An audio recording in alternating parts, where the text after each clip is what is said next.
أعوذ بالله من الشيطان الرجيم. بسم الله الرحمن الرحيم. الحمد لله رب العالمين الرحمن الرحيم مالك يوم الدين إياك نعبد وإياك نستعين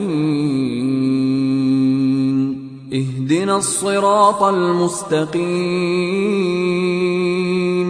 صراط الذين أنعمت عليهم غير المغضوب عليهم ولا الضالين. بسم الله الرحمن الرحيم. سبحان الذي أسرى بعبده ليلا من المسجد الحرام إلى المسجد الأقصى الذي باركنا حوله لنريه من آياتنا إنه هو السميع البصير. سورة بني اسرائیل مکی صورت دا هم او په مکی کې هم شکل د معراج واقع شوی و او دا تقریبا د هجرت نه یو کال مخکې دا واقع شوی و. هجرت نه یو کال مخکې نو هغه نه بعد الله تعالی دا صورت نازل کړی دی. په دې کې هم هغه درې مضامین تاسو یاد ساتئ د توحید او د رسالت او د آخرت. او په دې بنی اسرائیل کې یو دوه خبرې ډېرې اهمې دي. یو خبره د رسول الله صلی الله علیه و وسلم دا سفر دی او دویمه اهمه خبره په دې کې یو دوه رکوګان د مدینه د تلو نه مخکې رسول الله صلی الله علیه وسلم ته الله تعالی باقاعده منشور بیان کړو چې ستو چې کله مدینه ته سفر کوي او ال تبستا اسلامی حکومت به جوړیږي د هغه نظام حکومت به دا منشور وي. وقضى ربك الا تعبدوا الا اياه نواخلا تر دوه رکوګانو کې تقریبا 29 یا 30 دفعات دي. چنانچه رسول الله صلی الله علیه وسلم مدینه ته تشریف راوړل نه بعد همدغه دفعات په همدې باندې فیصله کړي. همدغه دغه معاشره هم نو هغه په ډېر زیات اهم دي. دین علاوه د مسلمانانو تربیت ته د مانځه ذریعہ سره همدغه رنګ د صبر او د اطمینان د بار د حاصلولو د صبر او د مانځه هغه طریقه ده او همدغه رنګ تنبیحات بنی اسرائیل د بار ځکه چې مخکې رسول الله صلی الله علیه وسلم ډایرکټ مقابله د هغه سره برازي ځکه چې د اخیره کالو په مدینه په مکه کې د رسول الله صلی الله علیه وسلم د معراج واقعیت څنګه و. د دې واقعې باره کې خو دومره ډېر حدیث دي یا دومره دي چې غړ کتابونه باغې باندې لیکلي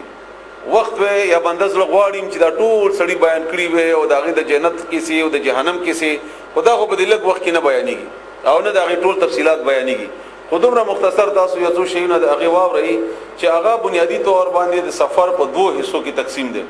یو هغه سفر او چې رسول الله صلی الله علیه و علیه وسلم د مکې نه کړو تر مسجد اقصی لفظ من لري داغه پوری او هغه ذکر الله تعالی په دې بنی آیات هی کې کړی دی. دویم هغه د عروج یا د معراج مطلب ختل هغه وا چې هغه د بیت المقدس نه الله تعالی رسول الله صلی الله علیه و علیه وسلم سره د جسمه هغه خجوله او بل طرف ته. په دې کې سوالونه اعتراضونه د ال راضی چې الله نه پیژندل چې الله پیژندلې د دومره د توحید د اسورتونه تیر شول د الله طاقتونه د الله تعالی زما کې اسمانونه دغه پیدا کول یو رب آلته دیو اسمانونو نه بر خپل عرش جوړول شي او په دې ځمکه کې هغه دغه بهترین تنظیم جوړول شي نو یو کس هغه ته د برخه جوړول څه داسې مشکل کار دی. څوک چې الله باندې ایمان وروړي اړو سوال پیدا کیږي نه خلکو پیدا کړی دي اعتراضات کړی دي بیا زمونږ مفسرین هغه ته جوابونه ورکړي دي. هغه بنیاد باندې دا خبره لګه وګد شوالان ګډه مختصر ډیر اساس ستره او ډیر ساده خبره ډیر ساده هم د منلو لپاره. دې کې یو خاص نقطه چې کومه ده هغه دا ده چې رسول الله صلی الله علیه و علیه وسلم الله اوخه جوولي ولی الله تعالی اسمانونو ته اوخه جو په دې ماته اوس مخکې بیان کړی و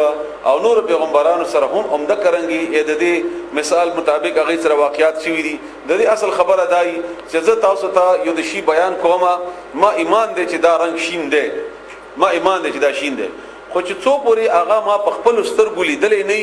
نو زما په بیان کې هغه طاقت هغه دلیل او هغه مضبوطیا به بیانې نو همدارنګه د رسول الله صلی الله علیه وسلم یا د نور پیغمبرانو ته بعضی شیونه خودل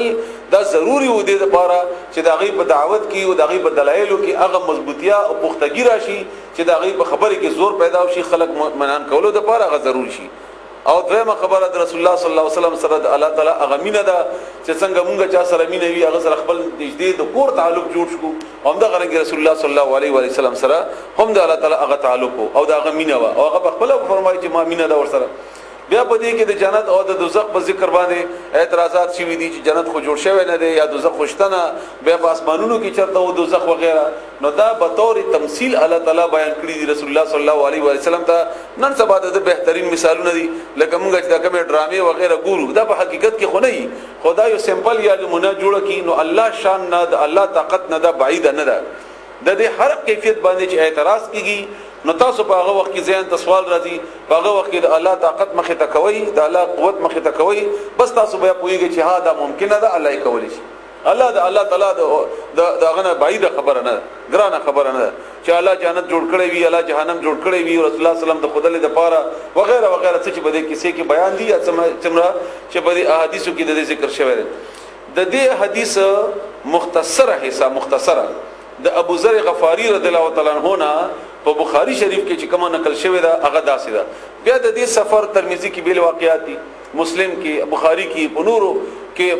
بیل دا چې راجمع کوي کدا سو عام طور باندې لیدلې د حال سفر دومره غړ کتابونه دي دا هغه جزئیات هم باغی کې ذکر شوی دي هغه تاسو بیا پڑھاو کې وګورئ هم دا غرنګ نور تاسو په تفسیرونو کې بیا وګورئ نه کې به تاسو ملاوي شي. هغه فرمایي چې مکه ته جبرائیل علیه السلام راغی دغه خبره خو یقیني ده چې مکه نه په دې کې اعتراض شته چې دا د ام هانه کور کې وو کدا د رسول الله صلی الله علیه وسلم په کور د ابوبکر صدیق په کور کې وو او کدا په خپل کور کې وو دا اختلافي مسله ده او کدا مسجد حرام نه وو دا ټولم صحیح کې دی شي دا ټول څنګه چې دلته نه الله تعالی بوتلو الته نه الله بوتلو مسجد حرام ته مسجد حرام نه الله تعالی نو ټولم صحیح کې دی شي او بیا په دې مطلب دا چې دا د اعتراض خبره نه ده چې شک پکې پیدا وشي. نو رسول الله صلی الله علیه وسلم فرمایي چې جبرائیل علیه السلام راغی زما سینې اغه چیرې کړل او زما سړی په زمزم او بو باندې دغه یو تخت کې خودو او هغه تخت کې زما سره کې خودو بیا په زمزم او بو باندې هغه وینځ او ما سړی د علم او د حکمت نه ډکړل او بیا غنه بعد زما سینې اوتړله او بیا زلاړم رسول الله صلی الله علیه وسلم فرمایي د دې د معراج د دې غنه ورستو کې ستاسو بیانومه د ابو ذر غفاری هغه حدیث ټوکړه خیمه چې کوم دغه په حدیث کې خاص ما جمع کړی دي. رسول الله صلی الله علیه وسلم مکینا په براق باندې جبرائیل علیه السلام سور کو او دا براق د خرنه لګلوي او د اسپنه لګ ورکوټه یو سوارلی و هغه باندې چې کله کیناستو نو هغه خپل لګ ټکونه او وهل نو جبرائیل علیه السلام ورته فرمایل چې تا باندې محمد صلی الله علیه وسلم ناشته او د هغه ذات ته چې الله تعالی په انسانيت کې ټول نه ډیره مینه کوي د سره چنانچه هغه بیا تابع شو او بیا د ځنه سفر وکړو رسول الله صلی الله علیه وسلم تر مسجد اقصی پورې. مسجد اقصی ته چې ورسېدل باغزه کې باقاعده د پیغمبرانو جماعت ته پیغمبر علیه السلام امامت وکړو الته رسول الله صلی الله علیه وسلم جبرائیل علیه السلام په ملګرتیا باندې روان شو لومبني اسمان ته وخته لومبني اسمان ته چې کله هغه دروازه وټکوله هغه ویل څوک وي زه جبرائیل تا سره څوک دی ما سره محمد د اجازت شوه دی او اجازت شوه دی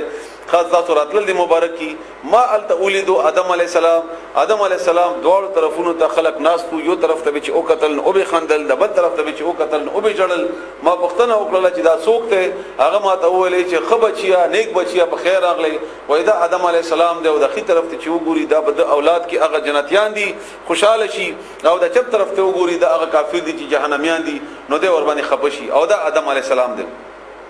بیا زت ویم اسمان ته خجول جبرائیل علیہ السلام ذریعہ سره التما او قتل ما عیسی علیہ السلام یحیی علیہ السلام الدغه سره زما ملاقات شو هغه ما ته ویلي چې نیک رورا په خیر راغلی بهتر استارتل او د هر اسمان دروغه سره هغه کلام وشو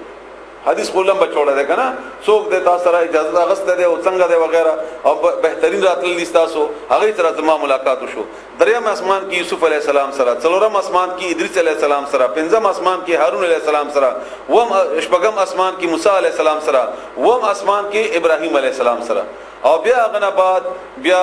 جبرائیل علیہ السلام هم یو حد پورې لاړو نور اجازه هغه ته هم نو او بیا سدرۃ المنتهى هغه ونه چې څنګه د الله شان سره یا د الله تعالی دی عرش شان سره مناسبه ده هغه د الله تعالی جبرائیل رسول الله صلی الله علیه وسلم اوخه جو هغه کې به فرشتي باقاعده عبادت وکاو او یو وری عبادت په 70000 فرشتو وکاو او چاته چې یو وری عبادت مکمل او شي بیا هغه ته په ټول عمر کې د عبادت مکمل ملاوي او یو وری عبادت کول او الته بیا الله تعالی سره باقاعده هغه